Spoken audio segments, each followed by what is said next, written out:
Ya, muy bien.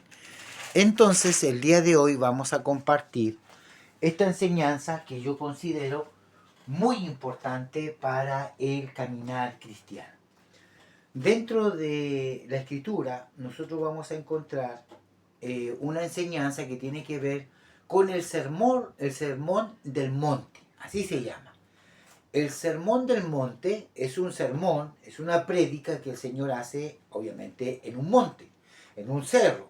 Y Él en ese lugar entrega muchas enseñanzas cortitas, pero muy necesarias. Y hoy vamos a hablar de las bienaventuranzas. Las bienaventuranzas que aparecen en Mateo capítulo 5, vamos a ir viendo una por una las bienaventuranzas, porque las bienaventuranzas son una bendición para el pueblo de Dios. Amén. Amén. Y lo primero que aparece ahí dice el pobre de espíritu. Vamos a ir y vamos a leer. Mateo 5, si usted lo coteja en su Biblia, va a encontrar, ¿cierto?, todo esto que vamos a compartir el día de hoy, pero nosotros vamos a leer algunos textos, ya no todos. Y dice el texto, Mateo 5, verso 1. Viendo la multitud, subió al monte, sentándose, vinieron a él sus discípulos, y abriendo su boca les enseñaba diciendo, bienaventurados los pobres en espíritu, porque de ellos es el reino de los cielos. Entonces lo primero que dice acá, de que hay una bienaventuranza, si usted sigue leyendo el texto hacia abajo, van a ver varias bienaventuranzas más, pero esta es la primera. La primera bienaventuranza tiene que ver, ¿cierto?, con el pobre de espíritu. ¿Qué es lo que es una persona pobre de espíritu? Vamos a ir viendo y vamos a ir analizando. Cuando habla la palabra pobre, usted se imagina un pobre, si usted se imagina un pobre natural, ya natural, no en espíritu, natural, es una persona que le faltan muchas cosas, ¿cierto? ¿Será que el pobre espiritual también le faltará lo mismo? Vamos a ir viendo. Ser pobre de espíritu, según Mateo 5, en el verso 3, significa la palabra bienaventurado. Primero vamos a ver lo que significa bienaventurado. Significa dichoso, bendecido, afortunado. Se refiere a un profundo gozo espiritual que trasciende las circunstancias externas. Es decir, una persona bienaventurada es una persona dichosa, bendecida y afortunada. Cuando María dice que el Espíritu Santo, ¿cierto?, fue donde María, la encontró a esta mujer para poder gestar al Hijo, le dice, bienaventurado, bienaventurada tú eres, María, ¿cierto? Porque el Señor puso ahí su Hijo, Jesucristo. Entonces, bienaventurado es una persona dichosa, es una persona bendecida y afortunada. Eso es un bienaventurados. Por lo tanto, Jesús dice, bienaventurados los de pobre en espíritu. Significa que yo tengo que ser un bienaventurado. Muy bien. Un pobre no tiene nada. Por lo tanto, está en condiciones de recibir todo lo que le den espiritualmente. Es un hombre que está espiritualmente vacío. ¿Ya?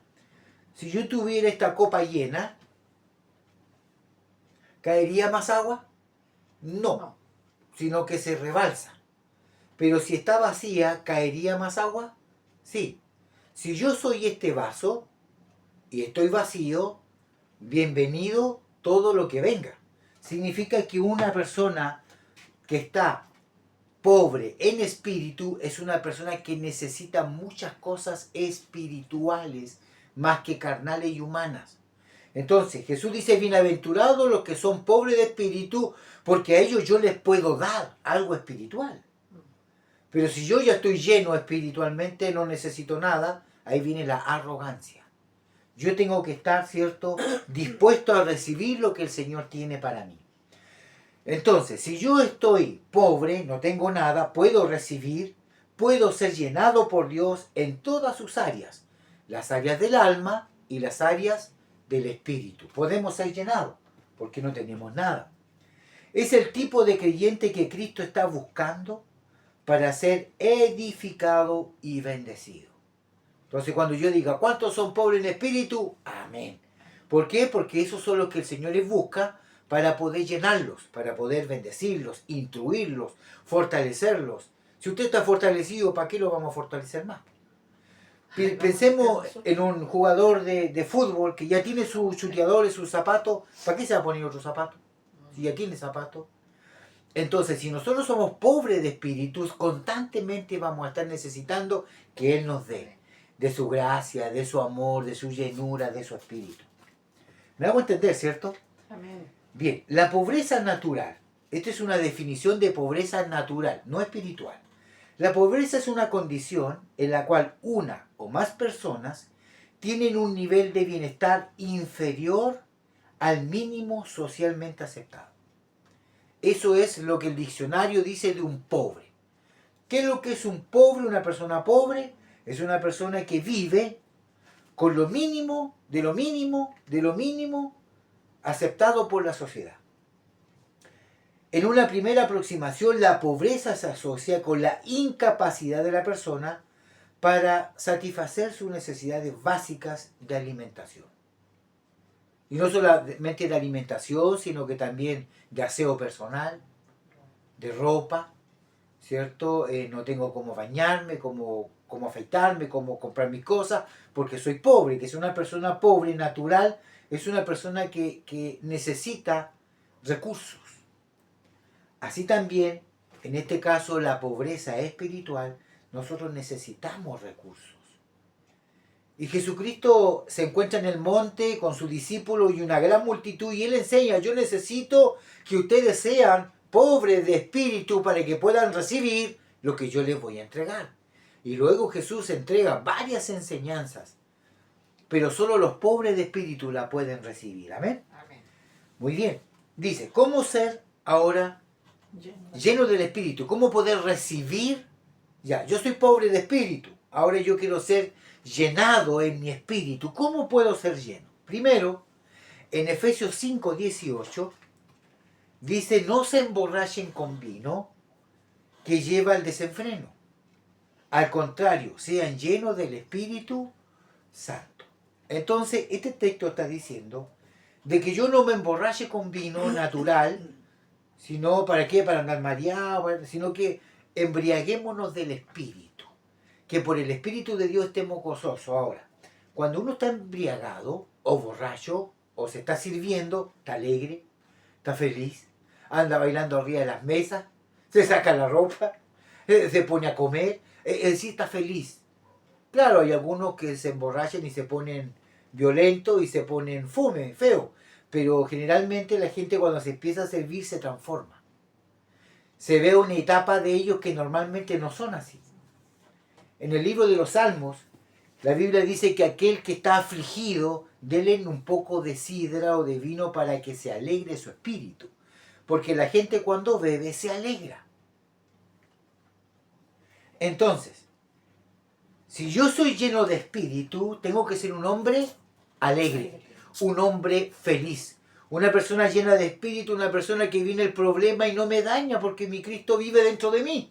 Es decir, soy feliz con el Señor por lo que Él me da.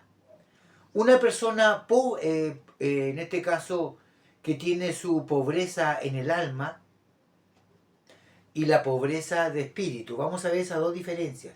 Si la pobreza es no tener nada, en el alma y en el espíritu, si una persona espiritualmente está llena, está rica, no tiene necesidad. Pero una persona que está pobre en el alma, pobre de carencia, de afecto, de cariño, de amor, baja autoestima, una persona que está emocionalmente inestable, porque está vacía, emocionalmente está vacía. Es una persona que está muy frágil y muy cercano a entrar a una depresión.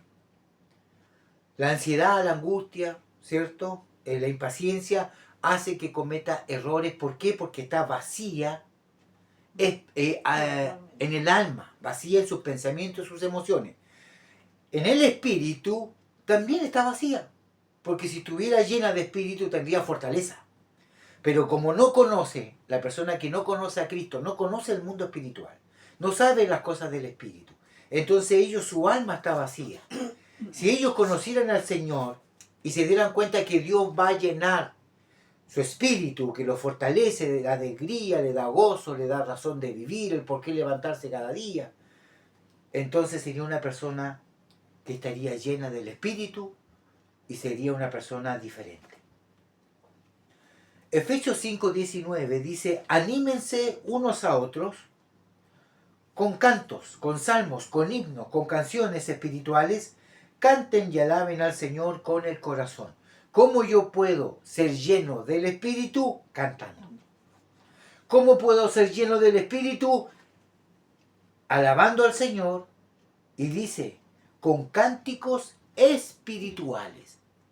Significa que yo tengo que cantarle al Señor en el Espíritu, cántico nuevo. No solamente la letra de la canción que está cantando, ¿cierto? Sino hacer mi cántico nuevo. Que nazca esa alabanza desde mi corazón para el Señor. Listo, la canción terminó, está el sonido y yo le abro mi boca y le digo, Señor, yo te amo, yo te alabo, yo te bendigo, con mi corazón, con mi fuerza, con mi alma, porque tú me rescataste, tú me diste un propósito de vida. Eso usted se lo dice aunque la canción esté sonando. Ese es un cántico nuevo. Por lo tanto, ¿cómo ser lleno del Espíritu? Cantando al Señor. Pasos claves para ser lleno del Espíritu. Desearlo y pedirlo. Reconocer la necesidad de su control y orar pidiendo ser lleno. Someterse voluntariamente. Permitir que el Espíritu tome el control de las decisiones, pensamientos y motivos del corazón. Es decir, para poder llenarme, ¿cierto? En este caso, para ser lleno, no pobre de espíritu, sino lleno de espíritu, tengo que desearlo y pedirlo.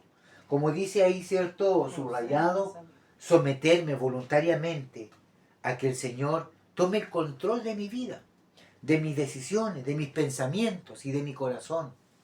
Señor, ¿será tu voluntad que yo haga esto? ¿Puedo hacer esto otro? Entonces, de esa forma yo estoy siendo lleno. Confesar mi pecado también me ayuda para ser lleno, ¿cierto?, del Espíritu. No ser pobre de Espíritu, sino que ahora ser lleno. Era pobre porque Jesús dijo, bienaventurados los pobres en espíritu. Ahora ya no soy pobre en espíritu porque Él me ha llenado. He confesado mis pecados, la obediencia y la santidad mantienen la llenura. El pecado actúa como un obstáculo. Entonces, ¿cómo yo puedo ser llenado? Bajo estos principios, bajo estos pasos. Confesar, someterme voluntariamente y desearlo y pedírselo al Señor.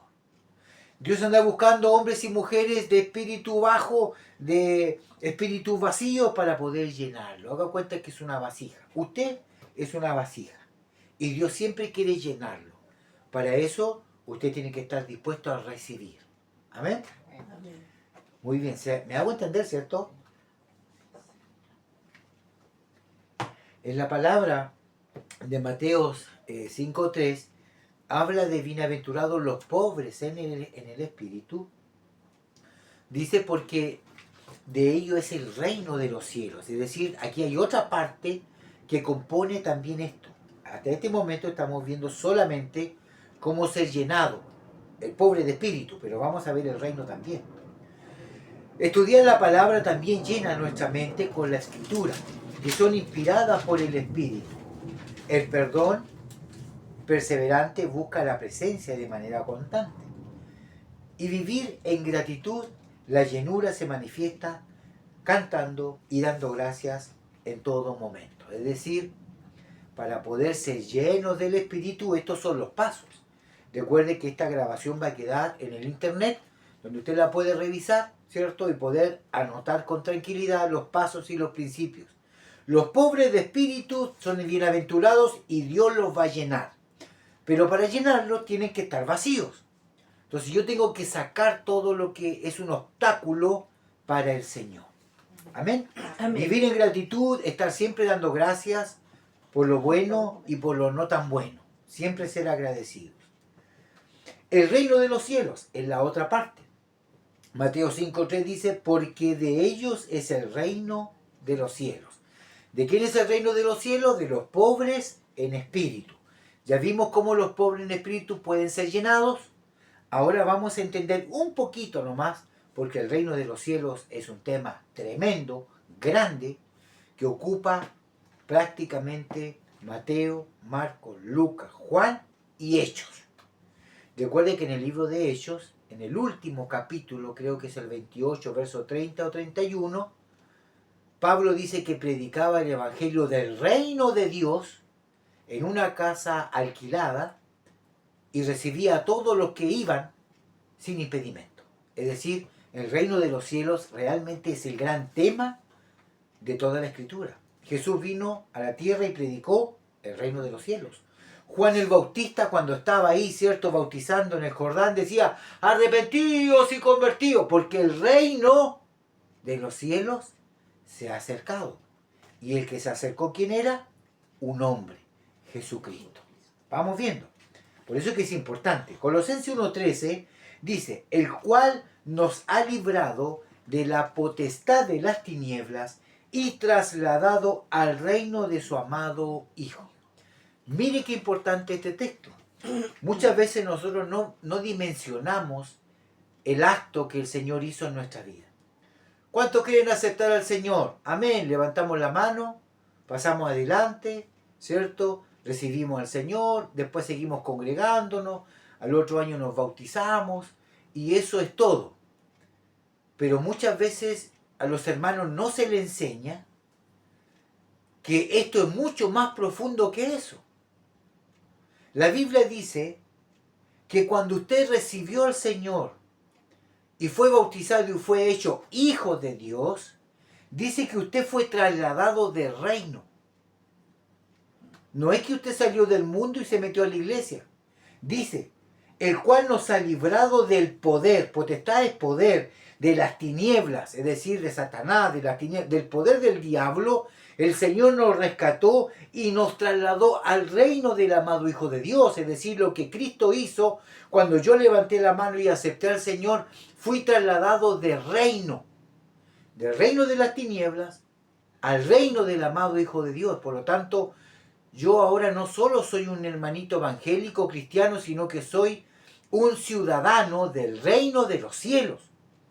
¿Y qué es el reino de los cielos? Es lo que yo tengo que aprender ahora. La Biblia dice que yo fui trasladado de reino. La Biblia dice que cuando usted se bautiza, usted nace de nuevo, porque fuimos bautizados en la muerte y resurrección de Cristo por las aguas del bautismo, dice el libro de Juan. Entonces, si bautismo significa muerte y resurrección, ¿por qué todavía me siento vivo? La Biblia dice que usted para servir a Cristo tiene que morir. Si usted no muere, usted no puede servir al Señor. Porque Dios lo único que quiere es matarme. Pero matar mi carne, matar mi yo, matar mi ego, matar mi humanidad para que el hombre espiritual, la nueva criatura, la nueva creación pueda nacer dentro de mí como una nueva criatura. Yo estoy en este cuerpo viejo porque este es el cuerpo terrenal que se me dio. Pero yo cuando acepto a Cristo al Señor, fui cambiado de reino, me bauticé, acepté al Señor como mi Dios y Salvador, Él es mi Padre, yo soy su Hijo. Ahora tengo una túnica nueva, un hablar nuevo, un caminar nuevo y una nueva naturaleza, que es una naturaleza divina. Por lo tanto, no es solamente ir a la iglesia y volver, sino esto es mucho más profundo, el trabajo de conversión. Por eso dice que muchos son los llamados y pocos los convertidos. Porque cuando no se entiende el proceso de la conversión o de la metamorfosis o el de morir y resurrección, vivimos un evangelio equivocado. Vamos a la iglesia, volvemos, vamos y no sentimos nada, porque usted no entiende todavía lo que significa el morir. Y muchas veces tiene que ver con el nuevo nacimiento. Entonces yo podría decir que usted no ha nacido de nuevo. Pero bueno, avancemos. El reino de los cielos entonces es la herencia para el pobre de espíritu. Eso es lo que está diciendo. La palabra autobasilea, para que usted la pueda ahí cotejar, del griego autos, mismo o persona, y basilea significa reino. Es decir, la palabra reino significa basilea. Auto, basilea significa autorreino. Es decir, un término teológico célebre popularizado por el teólogo cristiano Orígenes en el siglo III. Este era un padre de la iglesia, que define a Jesús como el reino en una persona. Es decir, Cristo es el auto basileia. Cristo es el reino hecho hombre, el reino hecho carne. Entonces, cuando Juan el Bautista dijo, arrepentíos porque el reino de los cielos se ha acercado, y el que se venía acercando y caminando era Jesús, lo que Juan estaba diciendo era que Jesús es el reino de los cielos. Amén. Amén. Y si el reino de los cielos, y si Jesús es el reino, y Jesús vive en usted, entonces el reino está en usted y en mí. Somos parte del reino. Vivimos en un ámbito, porque el reino es un ámbito, no es que estemos en otro planeta, en otro país. El ámbito, el reino es un ámbito, es una esfera en donde yo vivo.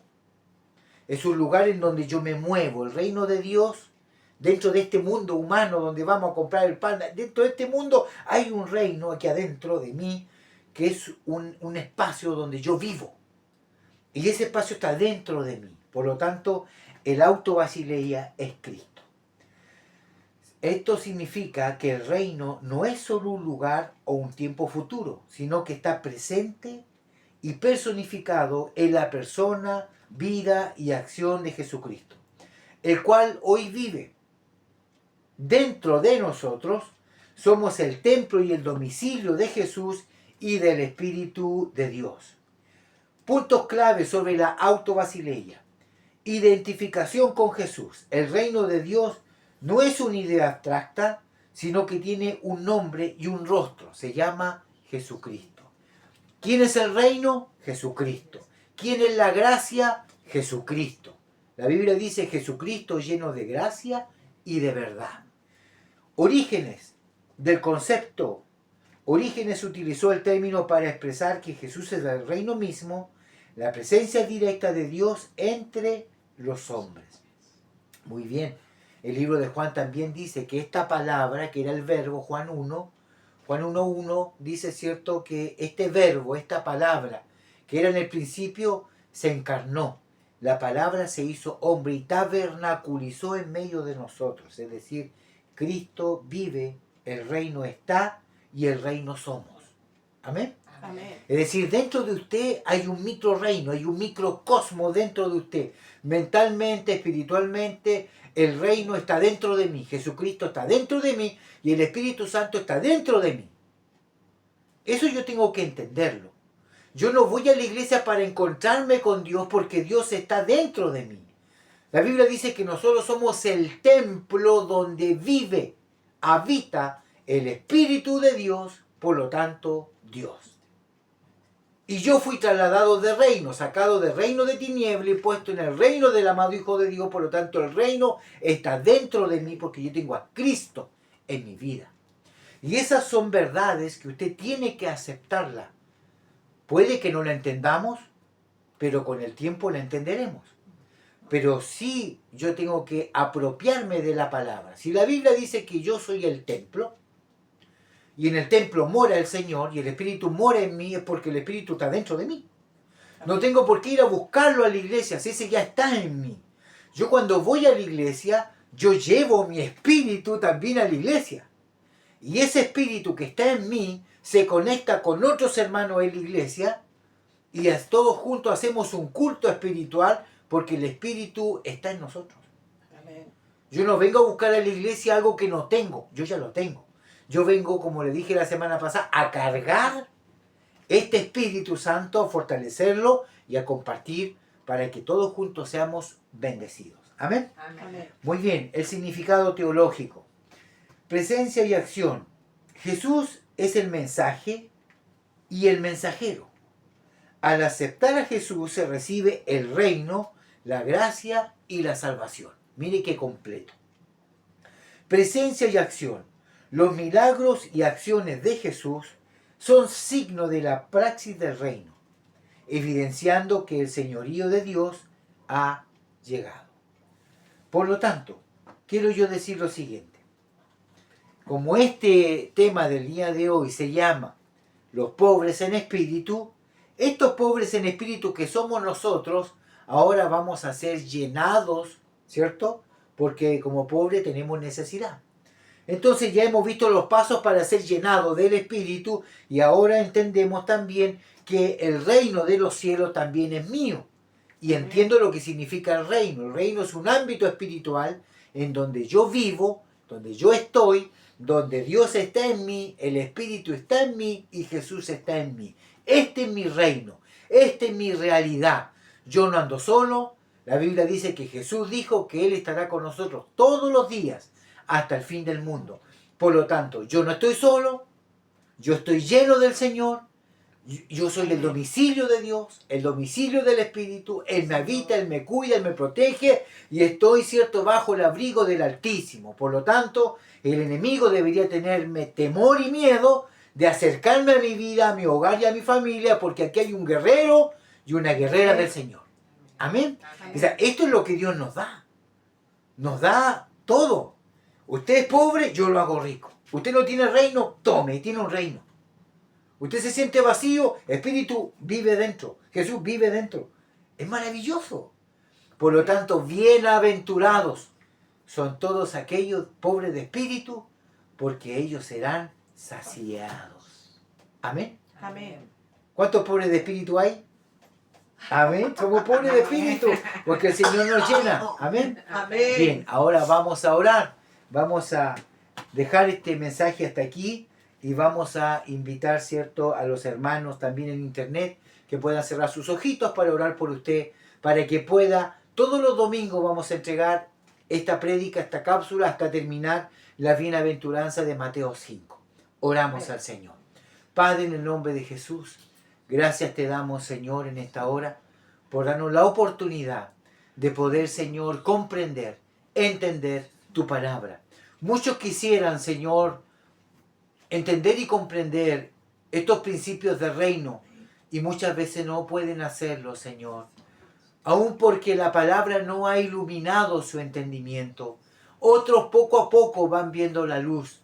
Ayúdanos, Señor, para poder cada día comprender tu palabra y que tu palabra se revele a nuestro espíritu.